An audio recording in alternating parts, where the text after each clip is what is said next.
অনেক দেরি হয়ে গেল। কোনো রকমের রাতের শেষ ট্রেনটা ধরতেই হবে, না হলে এত টাকার একটা ডিল হাত থেকে ফসকে যাবে।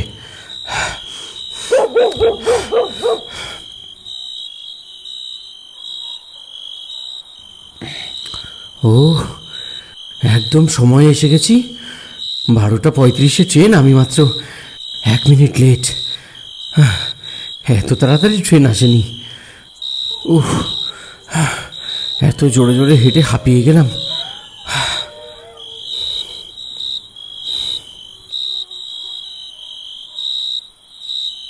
হ্যাঁ, হ্যালো। হ্যাঁ, আসছেন তো? হ্যাঁ হ্যাঁ, যাব না মানে? এত টাকার ব্যাপার, ঘরে আসা লক্ষ্মীকে কি কেউ তাড়িয়ে দেয়? তাই তো, আপনি তো সে মানুষ নন। কিন্তু একটা কথা মনে রাখবেন, এই প্রজেক্টে আপনি সাইন করলে কিন্তু অনেক গরিব মানুষ ঘর ছাড়া হবে। আহা, তা হোক না, ক্ষতি কি? তারা আবার কোনো না কোনো ঘর খুঁজে নেবে। গরিব হয়ে জন্মালে এইসব একটু করতে হয়। বেশ বেশ, এটা কিন্তু একদম ঠিক কথা বলেছেন। আপনার মতো একজন অফিসার পাশে থাকলে কাজ খুবই স্মুথ হয়ে যায়। তা নিজের বড় পদের ফায়দায় যদি না তুললাম, তাহলে আর এত খেটে খুঁটে পরীক্ষা দিয়ে সরকারি পদে চাকরি পেয়ে লাভ কি? আপনি কোনো চিন্তা করবেন না, আমি আসছি। আনন্দবাবু সরকারি অফিসের উঁচু পদের কর্মী। অফিসে বসে হাই তোলা আর টেবিলের নিচে দিয়ে টাকা নেওয়া তার নিত্যদিনের ব্যাপার। টাকা পেলে তিনি আর কিচ্ছুটি চান না। তাতে যদি কারো ক্ষতি হয় তো হোক। আজও সেরকমই একটি কাজে যাওয়ার কথা তাঁর। তাই স্টেশনে শেষ ট্রেনের অপেক্ষায় দাঁড়িয়ে তিনি। কিন্তু ঘড়ির কাঁটায় 1টা বেজে যাওয়ার পরেও ট্রেন আসে না। উফ, এখনো ট্রেনটা আসছে না কেন? এই হলো মুশকিল। শেষ ট্রেন, তাও দেরিতে। হ্যাঁ, কাকে যে জিজ্ঞেস করি। ওই তো স্টেশন মাস্টারের ঘর। যাই, ওনাকেই একবার জিজ্ঞেস করে আসি। আশ্চর্য, এই হলো সরকারি কর্মীদের অবস্থা। কেউ নিজের কাজটা করে না। আমিও করি না অবশ্য। আরে, ওই তো ট্রেন এসে গেছে।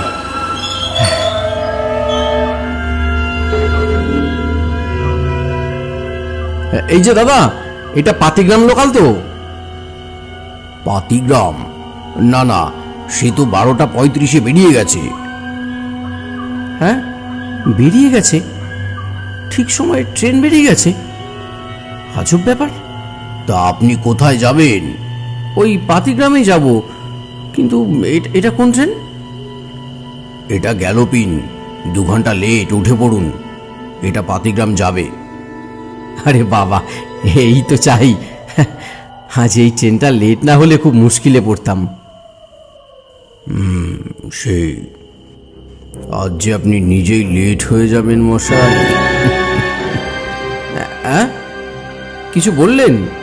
না না, উঠে পড়ুন, ট্রেন এক্ষুনি ছেড়ে দেবে।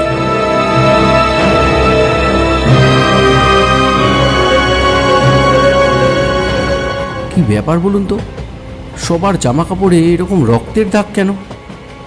এ কি, আপনার কাপড়েও তো তাই? কেন, ভয় হচ্ছে?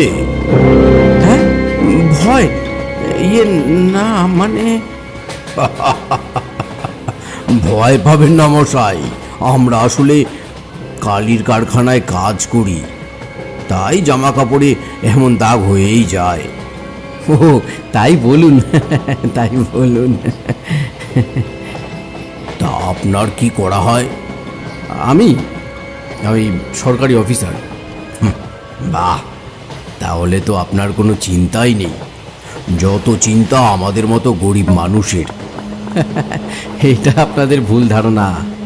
আমাদের চিন্তা অনেক বেশি। কত দায়িত্ব। তা দায়িত্ব নিয়ে মানুষ মেরেছেন কখনো? হ্যাঁ, কি বললেন?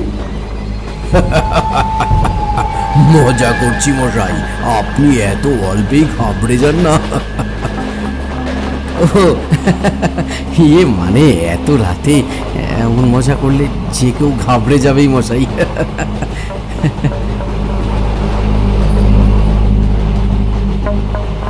বাপরে, ট্রেনের কি গতি! এত স্পিডে এই দেশের কোনো ট্রেন চলে বলে জানতাম না। স্পিডে তো যেতেই হবে, ডাইরেক্ট স্বর্গে যেতে হবে তো। এটাও মজা। এই আপনি না হেব্বি রসিক মানুষ মশাই। কি ব্যাপার আনন্দবাবু, এত দেরি হচ্ছে কেন?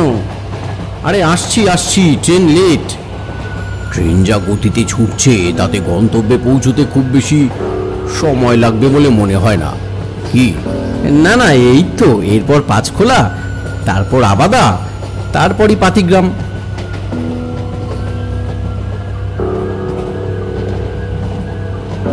এ কি, সবাই আমার দিকে তাকিয়ে কেন?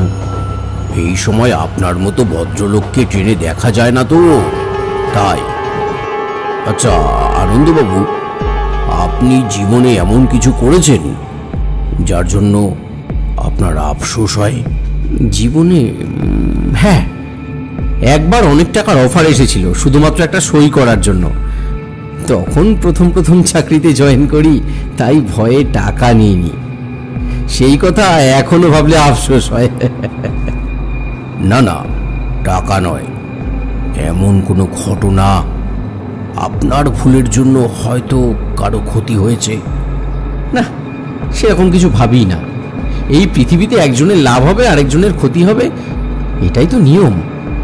এতে অত ভাবার কি আছে? এ কি, মামিনগঞ্জ পেরোচ্ছে কি করে? পাতিগ্রাম আর মামিনগঞ্জ তো একই লাইনে নয়, সে তো অনেক দূরের স্টেশন। এবার বুঝতে পারছেন তো আনন্দবাবু, কেন ট্রেনটা এত জোরে ছুটছিল?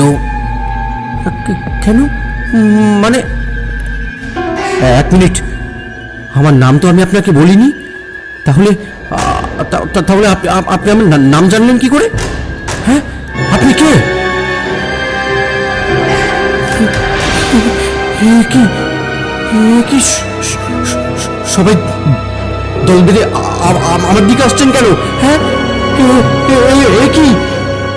আজ থেকে 5 বছর আগে মামিনগঞ্জে কি হয়েছিল মনে আছে তো? কি হয়েছিল? হ্যাঁ, ট্রেন ট্রেন অ্যাক্সিডেন্ট। আর তার জন্য দায়ী কে? ইয়ে মানে, মানেটা কি? আপনার লোভের জন্য সেদিন ট্রেন দুর্ঘটনা হয়। আপনার আদেশে সেদিন সিগন্যাল লাল ছিল, যাতে মালগাড়ি দাঁড়িয়ে থাকতে পারে আর আপনার লোকেরা মাল লুট করতে পারে। আর সেই মালগাড়ির পেছনে ধাক্কা মারে এই লোকাল। মানেটা কি? হ্যাঁ, এই লোকাল মানে? এই আর কি হচ্ছে নাকি? আমি নামবো, আমি নামবো। কোনো লাভ হবে না। আজ আপনাকে প্রায়শ্চিত্ত করতে হবে। সেদিন ট্রেনে আমরাও ছিলাম, তাই আমাদের জামায় রক্তের দাগ। আমাকে ছেড়ে দিন, আমাকে ছেড়ে দিন, আমার ঘরে বউ বাচ্চা আছে।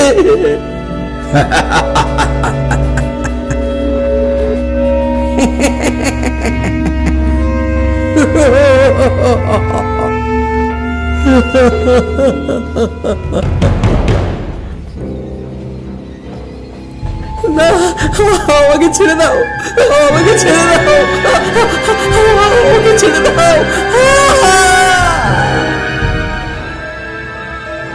আর এইভাবেই পাপের প্রায়শ্চিত্ত করতে হয় আনন্দবাবুকে।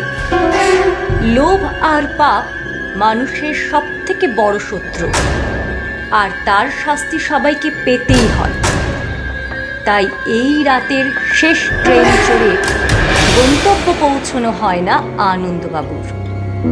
তিনি চলে যান চির ঘুমের দেশে।